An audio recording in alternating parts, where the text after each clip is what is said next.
Hello, Shall families. Our focus on family literacy topics this week is going to be all about reading fluency. I'm Mrs. Forte, a reminder, the literacy coach here at Shall, and I have a special guest today. I have Isaac Forte. Isaac Forte, a fourth grader here at Shall, and he's going to help me do a little demonstration on how to support your child at home with reading fluency. Yep. Reading fluency is the ability to read text accurately and kind of effortlessly as well. The reading is not too fast, it's not too slow, it's just right. The words are pronounced correctly, and the reader uses expression to make meaning from the text. Fluency is kind of like the bridge between learning how to read, like that phonics piece, and comprehending or understanding what you read. So fluency is the bridge that builds those two together. Super important, and my favorite thing about fluency, a little goes a long way. So a little practice makes a big impact. If you have students in grades 1 through 4, you may have already seen something like this come home for homework. This is our Wit and Wisdom fluency homework. Each passage comes from a text in our Wit and Wisdom text. This is what the students are reading during that whole group time where they're building knowledge and comprehension. And this is the time of the day that they're not learning exactly how to read, but they're putting all of those ideas together. So listening to students read aloud gives us a really good understanding of how they are probably reading to themselves as well.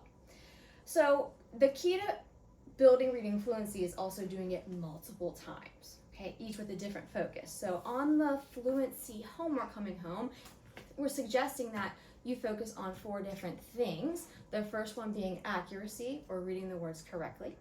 The second being phrasing and pausing, so grouping words together and paying attention to those punctuation marks like commas and quotations. The third day is all about using expression and changing your voice to match the character to make meaning.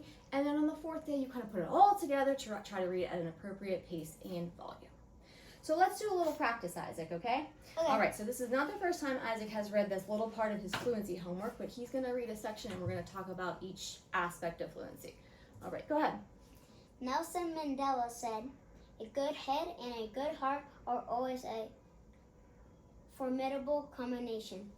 Okay, nice job. So the first time you did read this, you did struggle on a word, didn't you? Yeah. What word was that?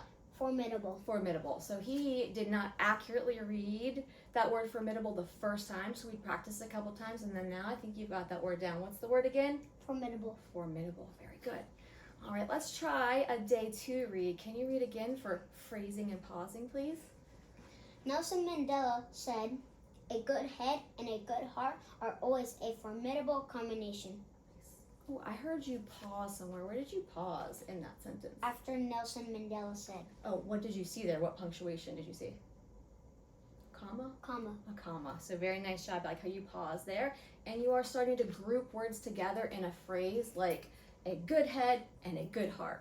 Those words kind of go together, right? Yeah. Awesome. Okay.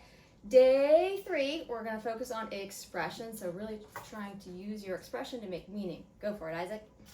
Nelson Mandela said, "A good head and a good heart are always a formidable combination." Where did you use expression there? Where did you change your voice? Formidable, because it's like a strong word. Oh, so you wanted your voice to sound a little bit different? Yeah. Nice. A bold word. A big, bold word. Very good. Okay, so focusing on accuracy, phrasing, expression, and on the last day, you would read it one more time and try to put all those things together and read at a pace that's just right and not too loud and not too quiet. One more time. Nelson Mandela said, "A good head and a good heart are always a formidable combination." Awesome job. That was very good. You got better every time you read that, didn't you? Yep. Okay, and on the last day, there's usually a reflection question to ask your child, like, hey, what would you like to improve or work on the next time in your reading fluency? I will, like, the word formidable, it's like a big, strong word, and like changing my voice to like make it sound more powerful. I love that. That's a great goal to work on to build your fluency. High five. Thank you for helping me. Yep. Shall families, thank you for taking the time to listen to these tips on how to support your reader at home and maybe build a little bit more reading fluency. Remember, the key with reading fluency is a little goes a long way, right? Yeah. A long way. Thank you. Bye-bye.